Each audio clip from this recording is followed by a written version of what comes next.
రాజ్యాంగానికి ఆమోదముద్ర పడిన చారిత్రాత్మక సందర్భానికి నేటితో 75 ఏళ్లు పూర్తయ్యాయి. పర్వదినాన్ని పురస్కరించుకొని ఏడాది పొడవునా రాజ్యాంగ వజ్రోత్సవాలు నిర్వహించాలని కేంద్రం నిర్ణయించింది. ఇక పార్లమెంటులో ఉభయ సభల సంయుక్త సమావేశం జరుగుతోంది. सप्तमी संवत 2006 विक्रमी को एतद द्वारा संविधान को अंगीकृत, अधिनियमित और आत्मार्पित किया गया। भारत का संविधान दुनिया में सबसे बड़ा लिखित संविधान है, जिसका निर्माण 2 वर्ष 11 महीने और 18 दिनों में हुआ। संविधान के पहले ही पृष्ठ पर लिखा है, इंडिया दैट इज भारत। यह प्रतीक है सभ्यता के सातत्य का, परंपरा की जुड़ती कड़ियों का और जड़ों से जुड़ने का। और ये हम सभी के लिए बहुत हर्ष और गर्व की बात है कि इस वर्ष देश संविधान को अंगीकार किए जाने की 75वीं वर्षगांठ मना रहा है। सादर नमस्कार आप सभी माननीय विशिष्ट जनों का इस ऐतिहासिक केंद्रीय कक्ष में हार्दिक स्वागत, अभिनंदन एवं शत शत वंदन। इस कार्यक्रम को प्रारंभ करने हेतु मेरा सादर अनुरोध माननीय लोकसभा अध्यक्ष श्री ओम बिरला जी से कि आप स्वागत भाषण प्रस्तुत करें। संविधान सदन में आयोजित इस ऐतिहासिक संविधान दिवस कार्यक्रम में माननीय राष्ट्रपति जी, माननीय उपराष्ट्रपति जी, माननीय प्रधानमंत्री जी, सभी राजनीतिक दलों के नेतागण, माननीय सदस्यगण, आज संविधान दिवस उत्सव मनाने करोड़ों भारतीय वासियों का मैं हार्दिक स्वागत करता हूं, अभिनंदन करता हूं। 75 वर्ष पहले इसी दिन, इसी पवित्र स्थान पर हमारे संविधान को अंगीकृत किया था। माननीय राष्ट्रपति महोदय के नेतृत्व में संपूर्ण देश एक साथ मिलकर आज संविधान के प्रति कृतज्ञता प्रकट कर रहा है। आज करोड़ों देशवासी संविधान की प्रस्तावना का पाठ कर देश को आगे बढ़ाने का संकल्प लेंगे।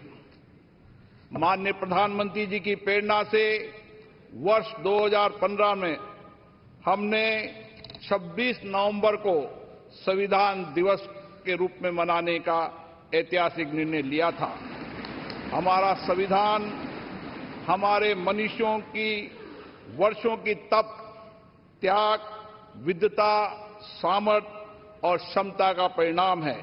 इसी केंद्रीय कक्ष में लगभग 3 वर्षों के कठिन परिश्रम के बाद उन्होंने देश की भौगोलिक और सामाजिक विविधताओं को एक सूत्र में बांधने वाला संविधान बनाया। संविधान सभा में अलग अलग विचारधारा के लोग सदस्य थे। इसके बावजूद भी उन्होंने एक एक अनुच्छेद पर विचार किया, मंथन किया, पूरी गरिमा और मर्यादा से अपनी सहमति असहमति व्यक्त करते हुए संविधान की रचना की। सार्थक एवं गरिमापूर्ण संवाद की इस उत्कृष्ट परंपरा को हमें अपने सदनों में भी अपनाना चाहिए। हमारा संविधान देश में सामाजिक आर्थिक बदलाव का सुधार रहा है। कर्तव्य काल में हम सामूहिक प्रयासों से विकसित भारत की और मजबूती से आगे बढ़ रहे हैं। इन 75 वर्षों में हमारी संसद के माध्यम से आम जनता के जीवन में सामाजिक आर्थिक परिवर्तन लाए गए हैं, जिससे लोकतंत्र में जनता की आस्था मजबूत हुई है। संविधान ने हमारे तीनों लोकतंत्र के स्तंभों विधायिका, कार्यपालिका और न्यायपालिका को आपसी समन्वय के साथ सुचारू रूप से कार्य करने की व्यवस्था दी है। इन 75 वर्षों में इन तीनों अंगों ने श्रेष्ठता से कार्य करते हुए देश के समग्र विकास में अपनी भूमिका निभाई है। बाबा साहब अंबेडकर जी ने कहा था, हमारा संविधान एक ऐसा दस्तावेज होना चाहिए जो न केवल हमारे देश की स्वतंत्रता और समानता की रक्षा करे, बल्कि हमारे देश के लोगों को एक साथ लाने में भी मदद करे। हमें बाबा साहब अंबेडकर जी के इन्हीं शब्दों से हमारे महान संविधान निर्माताओं के भारतीय समाज के प्रति दृष्टिकोण को समझना चाहिए। हमारा संविधान वसुदेव कुटुंबकम यानी संपूर्ण विश्व एक परिवार है के सिद्धांत का अनुसरण करने की प्रेरणा देता है। संवैधानिक मूल्यों के प्रति हमारी गहरी प्रतिबद्धता है।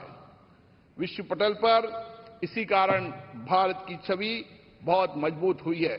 मैं सभी माननीय सांसदों से आग्रह करूंगा कि वह अपने अपने क्षेत्रों में संविधान के अंगीकार होने के 75 वर्ष को जनता की सहभागिता के साथ एक उत्सव के रूप में मनाए, जिससे राष्ट्र प्रेम की भावना और अधिक सुदृढ़ हो। जय हिंद। धन्यवाद मान्यवर। माननीय विशिष्टगण, भारत दुनिया का सबसे बड़ा लोकतंत्र है और संविधान हमारा ग्रंथ है। आइए अब भारत के संविधान की महिमा पर आधारित एक फिल्म के माध्यम से जाने संविधान के निर्माण की इस ऐतिहासिक यात्रा और गौरवशाली सफर को।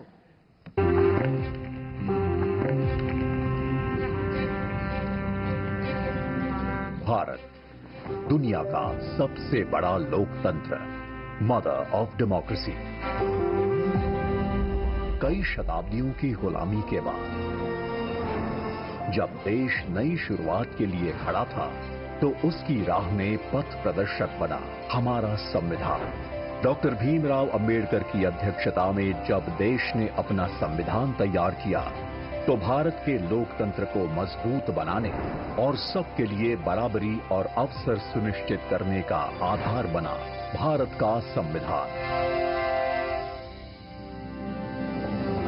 हमारे संविधान निर्माताओं ने 75 साल पहले यह सपना देखा और तय किया कि हम कहीं पर भी जन्मे हो, हमें समान अवसर और अधिकार मिलेंगे।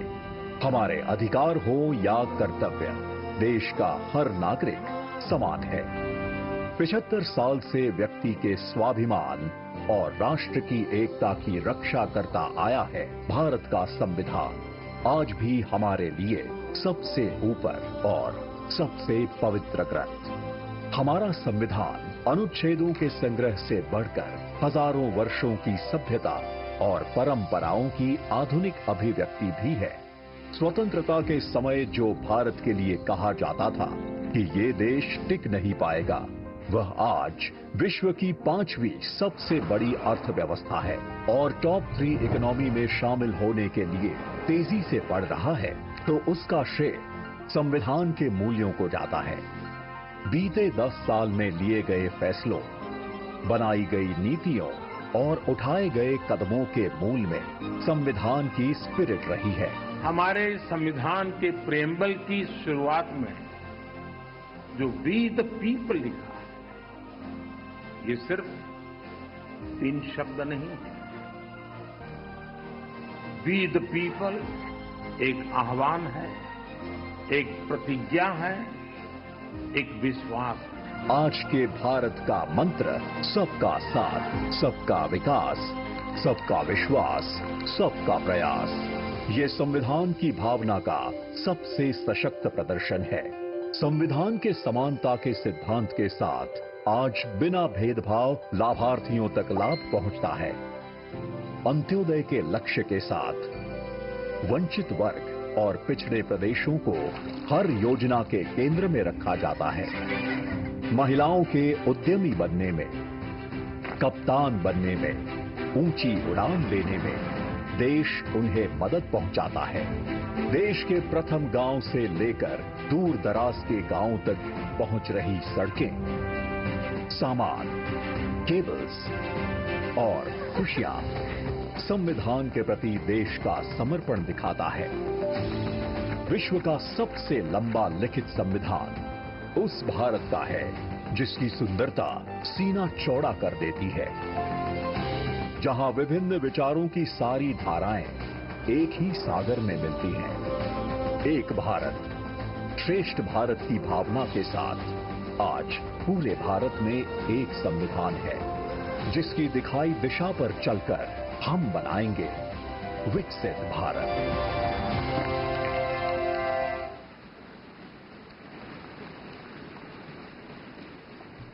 और अब मेरा विनम्र आग्रह है भारत के माननीय उपराष्ट्रपति जी और राज्यसभा के सभापति श्री जगदीप धनखड़ जी से कि आप विशिष्ट सभा को संबोधित करें।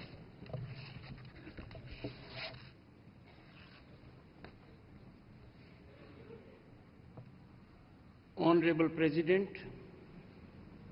Honorable Prime Minister, Speaker Lok Sabha, Deputy Chairman Rajya Sabha, Leader of the House in Rajya Sabha, Leader of Opposition in Rajya Sabha, Leader of Opposition in Lok Sabha, Minister of Parliamentary Affairs, distinguished members of Parliament and fellow citizens. This momentous day marks a historic milestone as we celebrate 75 years since Bharat adopted its constitution, a remarkable achievement for the world's largest and most dynamic democracy. Our nation thrives with remarkable economic growth, robust infrastructure, widespread digital adoption, all getting international recognition and accolades. These achievements are vindication that our Constitution has effectively anchored Indian democracy. Honorable members, this is an occasion to reflect on our Constitution's core values and reaffirm our dedication to its guiding principles. This masterpiece is a tribute to the profound foresight and unwavering dedication of founding fathers of our Constitution, who for about 3 years shaped our nation's destiny, exemplifying decorum and dedication, navigating contentious and divisive issues with focus on consensus and understanding. Honorable members, in contemporaneous times, with decorum and discipline cliffhanging in parliamentary discourse, this day we need to resolve by reiterating pristine glory of our Constituent Assembly embellished functioning. Disturbance as a strategy threatens democratic institutions. Time to restore sanctity of our democratic temples through constructive dialogue, debate, and meaningful discussion to serve our people effectively. The Constitution's opening words, "We the people of India," carry deep meaning, establishing citizen as the ultimate authority, with Parliament serving as its voice. Preamble promises every citizen justice, liberty, equality, and fraternity. It is our North Star when it comes to fructifying people's aspirations and lighthouse in challenging and daunting situations. Honorable members,